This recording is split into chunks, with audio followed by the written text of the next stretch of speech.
सगळ्यांना वाटते, पण मला एक प्रसंग एक सांगायचं की हे शाहू महाराजांची वास्तू आहे. शाहू महाराजांनी आपल्यासाठी, कोल्हापूरकरांसाठी, महाराष्ट्रासाठी, पूर्ण परदेशात फिरायला गेले, मौज मस्तीसाठी गेले नाही. शाहू महाराज आपलं कोल्हापूर आणि महाराष्ट्र कसं घडू शकतो आपण याचा अभ्यास करण्यासाठी गेले. मुश्रीफ साहेब, आपण पालकमंत्री आहात. मी महाराजांना असं करू शकत नाही, आपल्याकडे मी बोट करू शकतो. आपण पालकमंत्री आहात. उद्या जर काय तिथं गडबड टेंडिंग मध्ये कमिशन बिमिशन काय झालं तर मी पहिले तुमच्या हातावर नाही सांगितलं.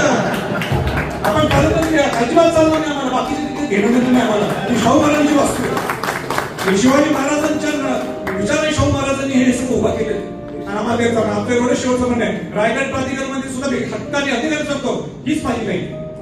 आपल्याला आलेली ती संधी मी काम करतो तिथं, पण इथं तुमची जबाबदारी नसते. बाकी सगळं तुम्ही काय करा, राजकारणात घेणं आम्हाला इंटरेस्ट. शाहू महाराजांच्या वस्तू जराही कमिशन 2%, 5% चालणार नाही. आम्ही स्पष्ट होतो. मी हे चुकीचं सर, पण ही माझी नाही. मी एवढं बोलतो आणि मला जर कुठं काम करायला महाराजांनी संधी दिली तर निश्चितपणाने मी मोठ्या मनाने ती करेन.